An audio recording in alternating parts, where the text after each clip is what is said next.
Là, c'est moi. Ça, c'est ma voiture. Et ça, c'est le trajet que l'on va faire ensemble.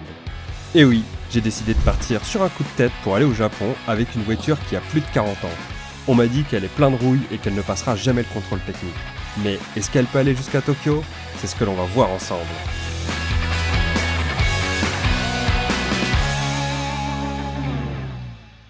Précédemment, dans Détective Ronan. Je vais pas vous refaire tout le blabla, mais j'ai traversé l'Europe avec ma voiture, je suis passé par la Tchétchénie et le Kazakhstan pour ensuite faire un passage express en Sibérie pour entrer en Mongolie. On a déjà fait plus de la moitié du voyage. En arrivant en Sibérie, j'ai fait la rencontre d'un militaire russe qui m'a proposé de faire un tour à cheval pour voir les environs. Puis on a campé calmement dans la forêt. Après une bonne nuit de sommeil, je me suis rafraîchi un petit peu et je suis parti sur 2 jours de route en direction de la frontière mongole, où il m'est arrivé un très gros problème avec les forces de l'ordre russes. Qu'est-ce que je suis en train de faire? Ma voiture est tombée en panne et le seul magasin que j'ai trouvé avec du stock est à 1 heure d'ici. Du coup, j'attends le train. Ça, c'est la vie d'un mec qui connaît pas Ovoco. Ovoco, c'est quoi? C'est le site qui permet de trouver toutes les pièces d'occasion pour votre auto. Le site regroupe les pièces de plus de 6000 vendeurs à travers l'Europe sur une seule boutique. Que vous ayez une voiture récente ou ancienne, vous êtes quasiment sûr de pouvoir trouver la pièce que vous cherchez et pour moins cher que le prix du neuf. Bah oui, c'est de l'occasion, donc forcément c'est moins cher que le neuf. Et en plus, vous n'avez pas toutes les galères que vous avez quand vous allez sur des sites d'annonces. On est tous passés par là, on passe des heures à chercher dans les annonces, c'est mal répertorié, on ne sait pas si le mec va vous répondre, on ne sait pas si la pièce va marcher, si elle est compatible avec votre voiture, bref, toute cette galère, on oublie. Avec Ovoco, c'est le meilleur des deux mondes. Vous avez l'avantage du magasin et celui de l'occasion. En 2 minutes, c'est plié. Vous gagnez donc du temps et de l'argent. Et grâce au code Ronan, profitez de 15% sur la livraison. Bon, moi je vous laisse, mon train vient d'arriver. Faites pas comme moi, allez sur Voco.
Faut que je débriefe la...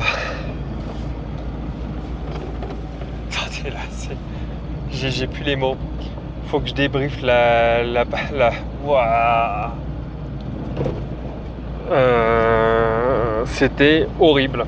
Je suis arrivé là-bas à 11h15, il est 17h.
Je suis enfin arrivé en Mongolie. Voilà, je viens de me poser et ici, c'est mon spot.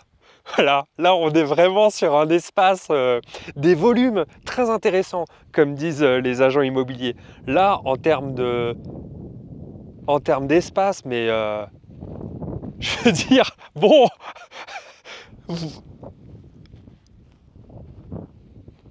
là ça me rend heureux. Voilà. On m'avait dit, tu verras, la Mongolie c'est joli. Quand j'étais sur la route, je me suis dit, ouais, c'est vrai que c'est joli, mais c'était pas waouh, c'était joli. Surtout que je viens d'avoir toute la région de l'Altaï qui était vraiment incroyable. Moi j'étais dans mon élément. Et là je me suis dit, ouais bon, bah, c'est quand même très espacé. Mais une fois que tu es au milieu de nulle part comme ça là, oh, mais c'est un truc de dingue. Donc bon, on m'avait prévenu, on m'avait dit qu'il ferait plus frais et c'est vrai qu'il fait vraiment plus frais. Donc là, le t-shirt short que je porte depuis 3 jours va tomber et je pense que je vais le troquer contre t-shirt sweat plus pantalon un peu chaud. Bon, enfin bon, on verra, mais je vais le prendre dans ma tente, ça c'est sûr, parce que ça se trouve la nuit il va faire genre 5 degrés. Mais sinon, je voulais vous parler d'un petit story time. Bon, vous voyez, on est au milieu de nulle part là, mais il y a quand même une route derrière, donc vous allez voir passer quelques voitures, mais c'est pas la foule, hein. On n'entend rien. Bon, l'arrivée en Mongolie, ça a été mitigé. Bon, je suis arrivé à la frontière, il était 11h, 11h10, et comme d'habitude, je me fais avoir en me mettant dans la file des camions, je reste 5 minutes avant de me dire, eh ben attends, en fait, il y a toujours 2 files et faut se faufiler parce qu'en fait, il n'y a qu'une voie, mais en fait, il faut conduire comme un mec qui conduit une BM ou une Golf, quoi. Il faut essayer de se faufiler entre les fils, un peu comme une moto sur le périph'. Là, j'arrive, je vois qu'il n'y a qu'une seule voiture, je me dis super, ça va être plié, dans 1h30, c'est bon, je suis en Mongolie, tranquille. Faux. Donc, qu'est-ce qui s'est passé? Je fais le contrôle habituel, c'est-à-dire quand on passe la frontière, on vérifie notre passeport, on nous donne un papier qui est en fait un papier tamponné par toutes les étapes, toutes les personnes responsables des étapes vont tamponner et à la sortie, on donne le papier, si la personne voit qu'il y a tous les tampons, elle vous laisse sortir. C'est la première étape, c'est-à-dire que là c'est une frontière entre la Russie et la Mongolie, donc on fait ça avec la Russie et après on va côté Mongolie, qui est plus simple, le deuxième côté.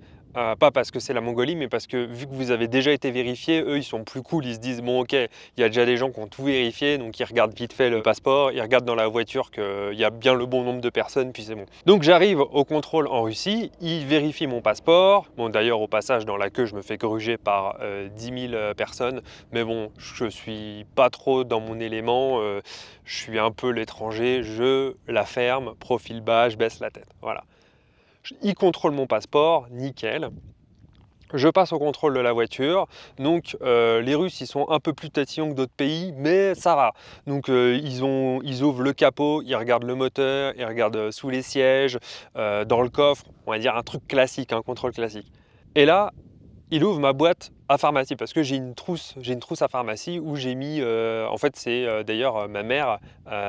Salut maman si tu me regardes, merci pour cette trousse à pharmacie, mais tu vas comprendre plus tard pourquoi c'était un tout petit peu compliqué pour moi.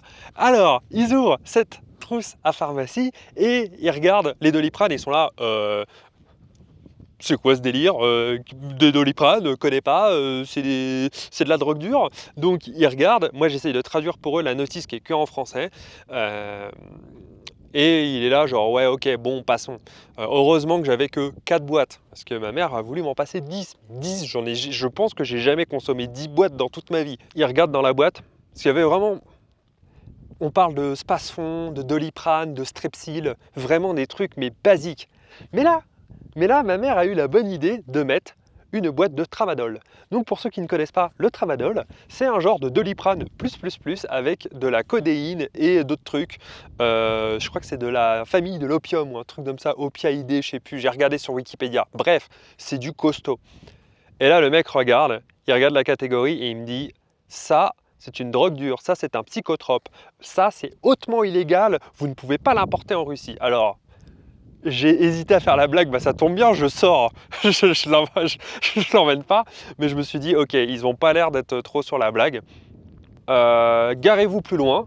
Là, je me suis pas trop inquiété parce que souvent ils disent de te garer plus loin pour faire vite fait plus de contrôle, mais c'est pas grand chose. Il y a un flic qui s'approche de moi, qui tape pendant 1000 ans sur son téléphone en mode Google Trad et il me montre la traduction qui me dit conformément à l'article 50 du code de je sais pas quoi, on va devoir refouiller toute la voiture, mais dans le détail. Et donc là, on sort tous les sacs, on ouvre toutes les poches, on vraiment de fond en comble, la boîte à gants, les trucs, vraiment tout. Ils voient rien, forcément, j'ai rien de particulier.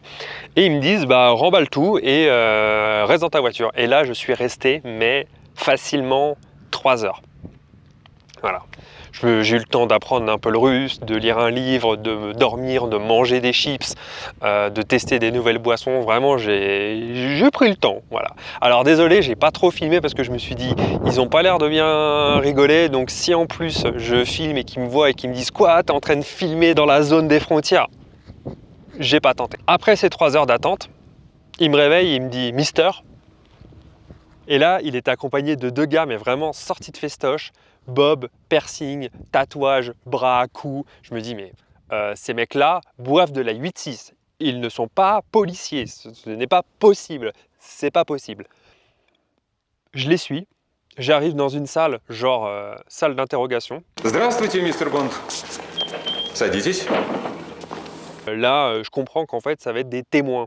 Et donc, le mec prend la boîte de tramadol et est là, genre, vous la voyez, on aurait dit un magicien, genre, vous voyez bien cette boîte de tramadol complètement normale. Là, il sort une pochette de classeur, il met le tramadol dans la pochette, il remonte la pochette, là, il fait un genre de tortille, là. Il met une ficelle, et ensuite, il avait une feuille, il met la feuille avec la ficelle, il met de la colle, du coup, ça faisait une étiquette, genre sachet, ficelle, étiquette. Il montre à tout le monde, genre, vous avez bien vu, c'est scellé. Le truc scellé à l'arrache, quoi, vraiment, mais qui fait ça comme ça? Et sur la feuille, les 2 témoins signent, je signe, les témoins s'en vont, et là, je suis avec un policier qui commence à me poser plein de questions avec un traducteur. Puis ensuite, il est appelé quelque part, il s'en va, il y a un autre gars qui arrive, qui prend le relais, qui lui parle anglais. Et là, le mec me fait l'apologie de la Russie. Faut pas croire tout ce qu'on dit sur la Russie. Franchement, la Russie, c'est un pays comme ça. Le mec commence à passer sur un terrain très glissant. Il me dit oui, c'est comme la guerre en Ukraine. Moi, j'ai des souvenirs. Notre peuple a des souvenirs de la Seconde Guerre mondiale. Et aujourd'hui, c'est le même combat. Qu'est-ce qui se passe après ça? Le gars commence à me poser énormément de questions qui n'ont rien à voir avec la situation. Il me dit t'inquiète pas pour l'histoire du médicament. On a bien compris que c'était un truc de ta mère, que c'était qu'une boîte, t'es pas un trafiquant, tout ça. Donc moi déjà, la pression, elle baisse parce que je me dis, ok, il me dit, il va rien t'arriver, dans pas longtemps, tu rentres en Mongolie. Je me dis, ah super, ok, là je vais signer son papier et je me barre. Et là, il commence à me poser pas mal de questions sur moi, sur ma famille, combien j'ai de frères, de sœurs, mes parents, leur numéro de téléphone, leur adresse, leur métier, toutes les informations. Ok, le mec est en train de remplir le Wikipédia du KGB. Mais bon, si c'est le prix à payer pour sortir de cette situation, vas-y, je veux bien donner le 06 de mon frère, il n'y a pas de souci. Désolé frérot, voilà, t'es fiché maintenant chez les Russes. Et là, il y a un autre flic qui rentre et qui dit et le mot de passe? Et je fais le mot de passe de quoi? Et il me dit de mon téléphone. Ah mais non mais moi c'est avec le visage. Donc et le gars prend le téléphone, devant mon visage, il sort de la pièce avec mon téléphone. Pardon? Et je me dis mais il va faire quoi avec mon téléphone? En fait, dans le meilleur des cas, il regarde mes messages, puis il voit que bah il n'y a rien, ou il regarde mes photos, j'en sais rien. Tu fais ce que tu veux, tu regardes même mon Twitter, mon Insta, mais fais-toi plaisir. Mais il y a aussi la possibilité, voilà, on est un peu parano, mais bon, c'est quand même la Russie, qui le branche à un ordinateur pour injecter un logiciel qui fait je ne sais quoi. Il est parti pendant 15 minutes et ensuite il m'a rendu mon téléphone, toujours déverrouillé, et j'ai regardé les anciennes applications ouvertes, elles étaient dans l'ordre dont je me souvenais que je les avais utilisées. Donc je me suis dit, qu'est-ce qu'il a fait avec quoi? Parce que j'aurais aimé que ça soit dans le désordre et de me dire, ah ok, il a juste fouillé. Mais non. Donc ça c'est un mystère. Mais c'est pas grave. Et ensuite, bah ça a duré quand même facilement 1 heure, voilà, dans cette pièce. Je pense que je suis resté facilement 1 heure. Et il commence à me dire mais il y a un problème avec tes jambes? Parce que bon, je vous ferai peut-être pas un plan, mais j'ai plein de piqûres de moustiques et aussi, bah, des fois j'ai gratté, il y avait du sang, voilà. Ah. Et donc je lui dis: «Bah ouais, c'est les moustiques» et il me dit: «Mais tu dors dehors?» Et je lui fais: «Non, je suis dans une tente». Il fait: «Oh là là là là», genre en mode: «Ils sont pas possibles, c'est français, quoi». Mais pas en rigolant, tu vois? Genre vraiment, c'était condescendant. Puis après, il a commencé à me dire: «Mais j'ai vu, un film il y a pas longtemps, sur Paris et j'ai vu qu'il y avait beaucoup de graffitis et de déchets par terre, c'est vrai?» Et je dis: «Ouais, ouais, c'est vrai, il y a pas mal de graffitis et de déchets». Et il me dit: «Mais, votre gouvernement, la police, elle fait quoi?» Mais donc c'est 6 heures passées, à la frontière côté russe, parce qu'après il fallait faire le côté mongol. Côté mongol, ça a pris, 40 minutes, même pas. C'était quand même assez dur et après, j'ai eu, un autre problème que je savais à l'avance, c'est qu'arrivé en Mongolie, bah, je n'avais pas d'argent et je me suis dit: «Ça, c'est un pays qui n'a pas trop l'air d'utiliser la Visa et la Mastercard, donc comment je fais?» Et je suis tombé sur un gars, le mec le plus louche de l'histoire qui me dit, en tapant à ma fenêtre: «Tu veux échanger de l'argent?» Et je me dis: «Habituellement, jamais de la vie je ferais ça». Mais le gars, il me dit: «Ouais, je peux t'échanger, des roubles». Et je lui dis: «Ah bah ouais et tout». Il me dit: «Oh alors, t'as de l'argent kazakh?» Et je fais: «Ouais, pourquoi ça t'intéresse?» Et il me dit: «Oui». Et là, le mec me sort le taux le plus éclaté de l'histoire. Mais encore une fois, comme vous le voyez, quand est-ce que j'allais croiser une boutique qui allait me permettre d'échanger de l'argent ou de retirer? J'ai un peu d'argent kazakh et je lui dis: «Ouais, mais ton taux, il m'intéresse pas». Il me dit: «Ah ouais, non, mais mon taux, il est fixe». Le taux officiel était de 1 pour 7. C'est-à-dire, je donne 1 de l'argent kazakh et j'ai 7 de l'argent mongol. Ça, c'est le taux officiel. C'est-à-dire que si je retire dans un distributeur et que j'ai pas de frais parce que j'ai une super banque, c'est l'argent que tu es censé recevoir. Et donc, moi, je me suis dit, bon, si c'est 1 pour 6, c'est pas dingue, mais sur une petite somme, bon, ça dépanne. On peut se dire que le gars, il se fait quand même son bif parce qu'il faut bien qu'il vive. Et là, le mec, il me dit 1 pour 5. Donc là, c'était un taux, mais genre complètement barjot. Ça veut dire le gars, il se mange, mais genre limite un tiers en bénéf. Tu m'aurais dit 5,5, j'aurais pu l'envisager, mais non. Et il me dit non, non, il me fait c'est strict, c'est 5. Je fais bon bah salut. Il me fait oh, bah, ok pour 5,5. Et je lui fais, tu sais quoi? Non. Je fais non, 5,5, non, je prends pas. Là, il me fait bon bah 6. Puis je regarde un peu l'argent. J'avais pas beaucoup d'argent kazakh, mais je me suis dit, bon, le gars il se fait un bifton de 10 euros. Moi j'ai quand même mon argent. Tout le monde est content. Je lui fais, allez, vas-y, fais-toi kiffer.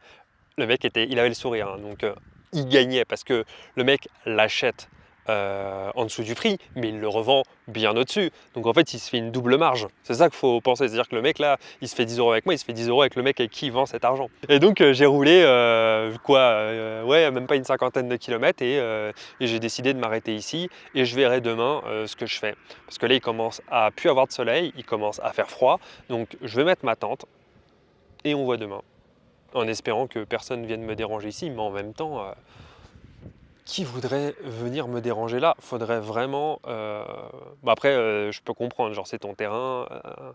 Je vais mettre ma petite ardoise Velleda pour ceux qui n'ont pas suivi depuis le début.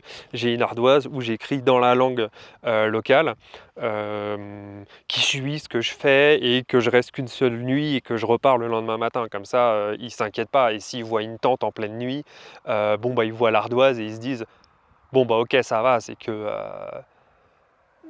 le temps d'une nuit. J'étais en train de ranger la voiture et j'ai complètement oublié de vous parler de ça. Ils ont rédigé un procès verbal et une lettre d'excuse. Je suis désolé, je sais que c'est ma faute pour les médicaments, je ne savais pas car c'était ma maman, mais je suis désolé, je ne recommencerai plus et si je recommence, je m'expose à des poursuites judiciaires. Voilà, donc il m'aurait demandé de signer n'importe quoi, j'aurais signé, hein. À un moment, fallait juste, quand je vois que le gars prend mon téléphone sans vraiment me demander, j'ai dit: «Oui monsieur, ce que vous voulez, je peux signer votre déclaration d'impôt aussi si vous voulez, il n'y a pas de souci».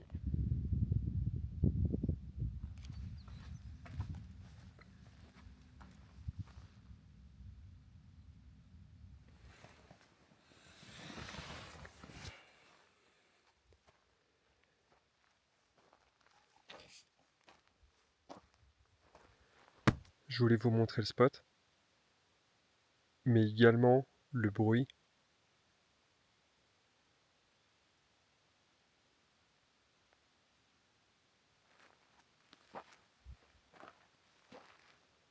Je pense que c'est la première fois depuis le début du voyage où j'entends absolument rien.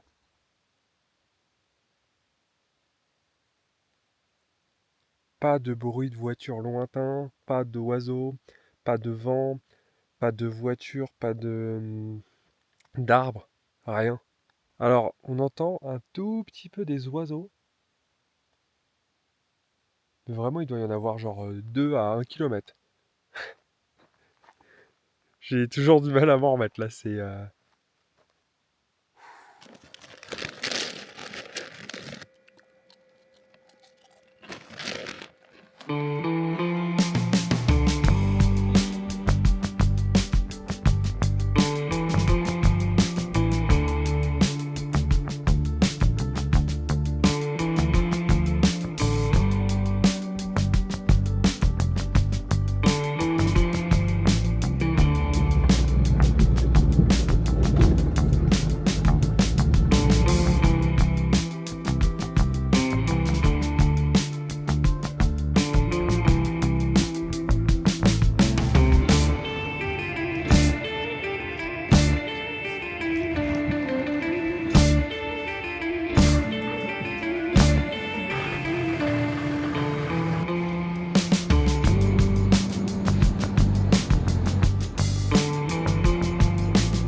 J'ai vu 2 personnes faire du stop sur le bord de la route, donc forcément, je me suis arrêté.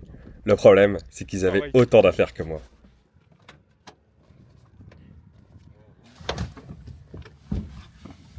Salut Sibir. Salim. Salim, Barcelona Salim. Kazakhstan, Francja. Just Ok, let's go. yeah, let's go.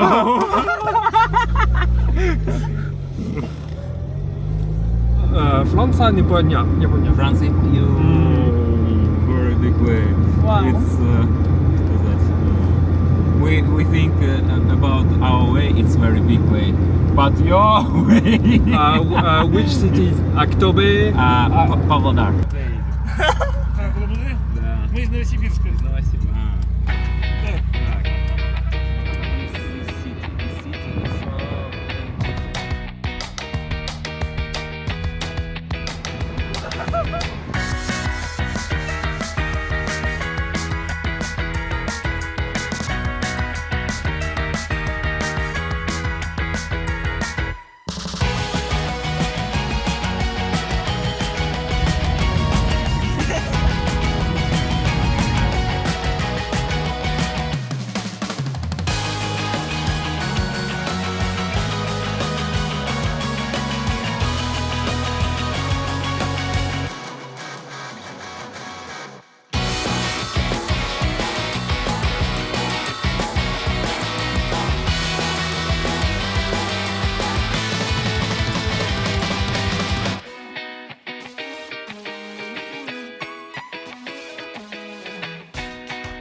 Ah oui, j'ai oublié de vous faire les présentations.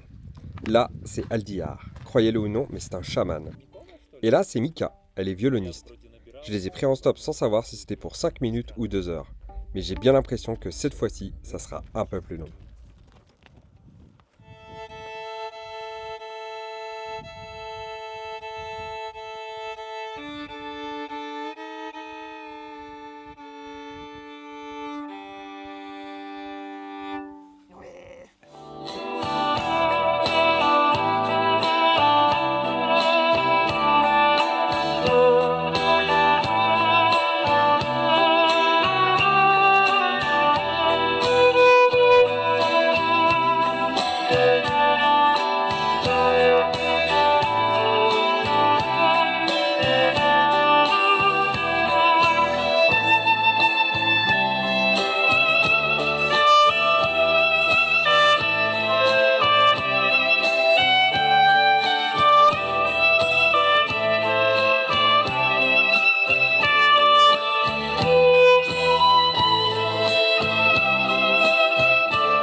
Des curieux sont venus voir la voiture et ils nous ont offert de la pastèque.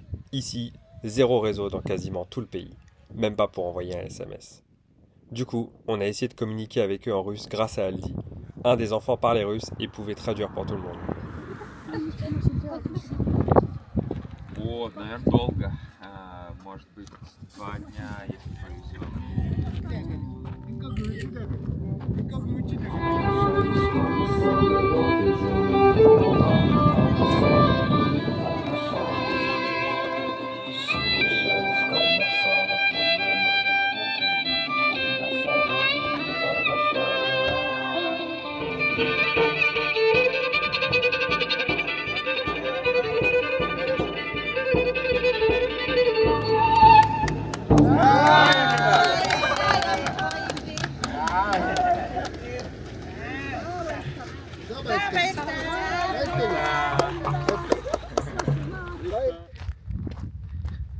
Il faut que je vous parle aussi de la situation des toilettes ici.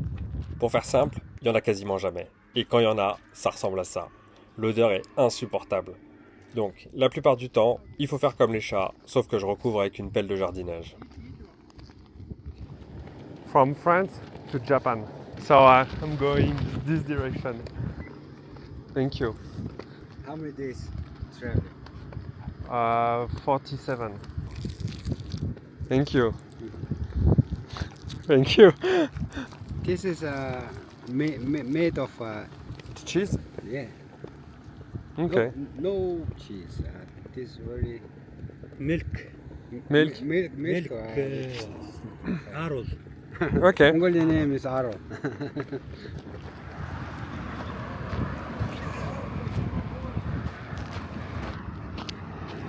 Do you want to try some food? Like this, and candy.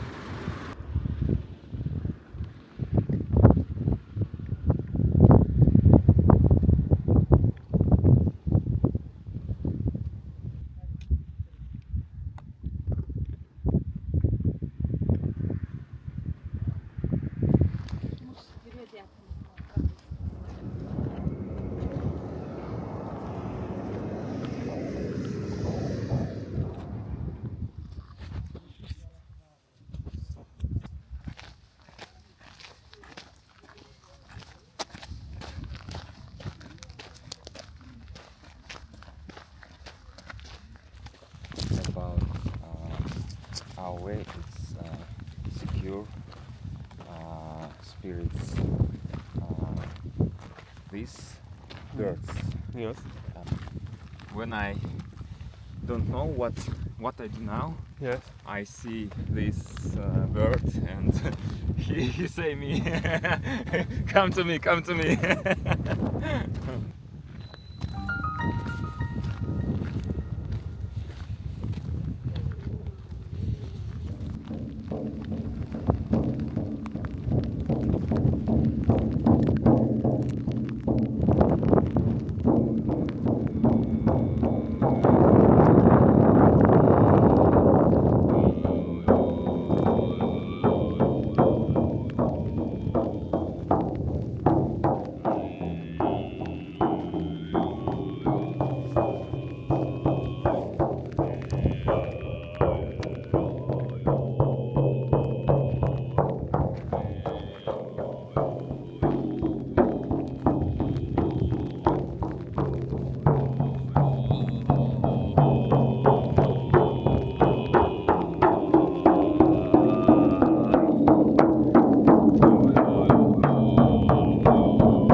but this place, third place.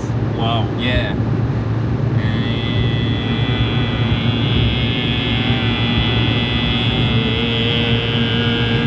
Tank is out. Out, yeah.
I'm also doing a video. En sortant de ma tente, j'ai vu un tout petit point au loin. C'était lui, Kim.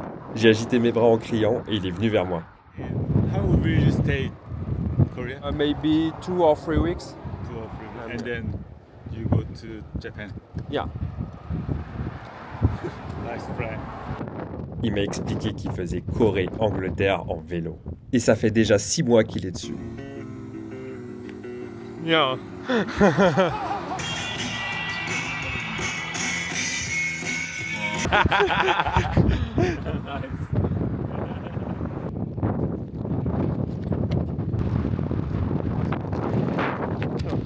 Thank you.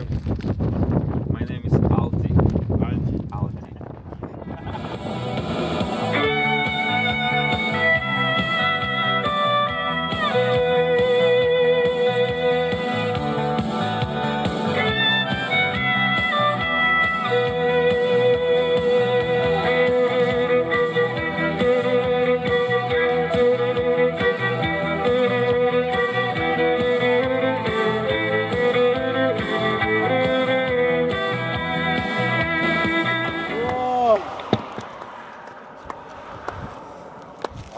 I'm full in love. Thank you. Thank you, thank you. Thank you so much. Wow.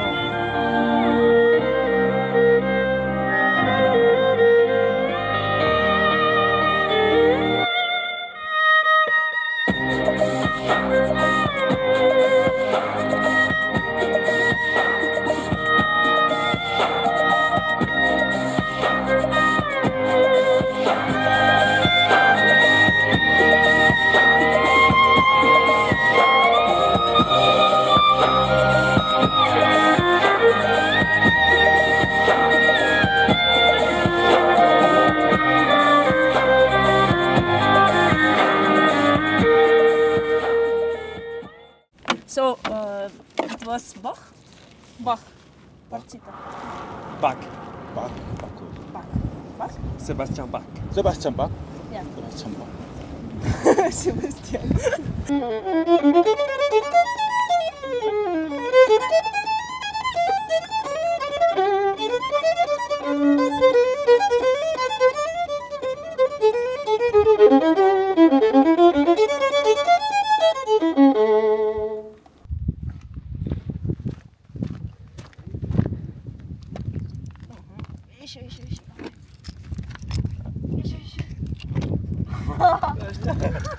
А ты можешь на меня что-то?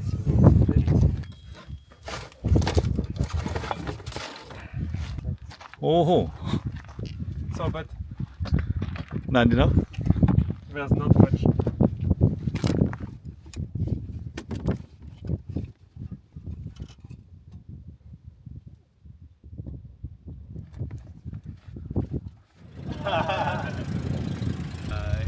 Bye.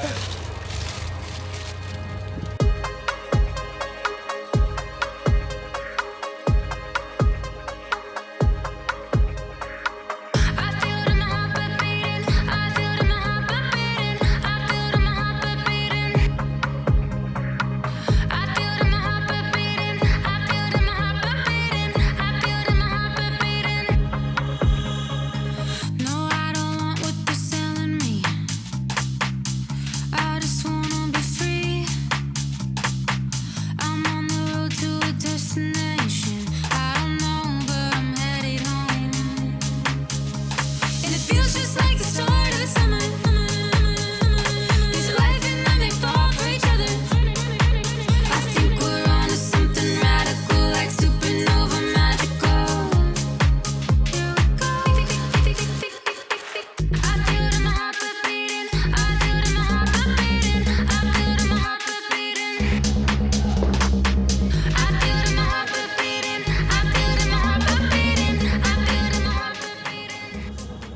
En repartant, on est tombé sur ce chat qui avait l'air affamé. Après lui avoir passé une mini part de pizza à l'ananas, il ne voulait plus me lâcher.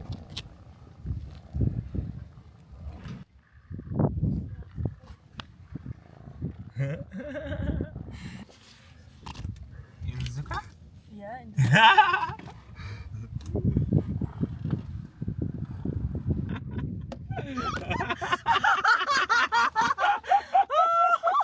I don't mind.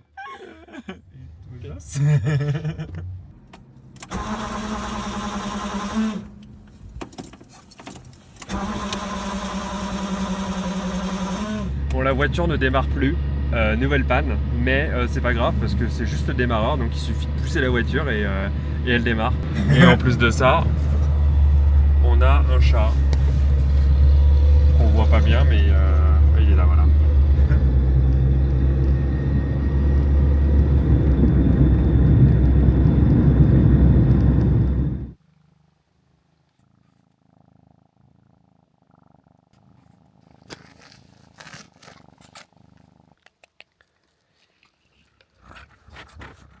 Or maybe you want to drink. Yes, but I don't know. How to give him? Yes, it's. Ah, c'est sûr que la pizza, hein, ça donne soif. Hein. Cette fois-ci, pas de drama ou de cliffhanger. C'est juste la fin de la vidéo. J'arrive toujours pas à réaliser que je suis au milieu de la Mongolie avec un chaman, une violoniste et une 104 qui avait prévu de finir ses jours en Bretagne. On a traversé plus de 1000 km en Mongolie, soit quasiment la moitié de notre parcours dans ce pays. Et je sens qu'on s'approche du Japon à grands pas.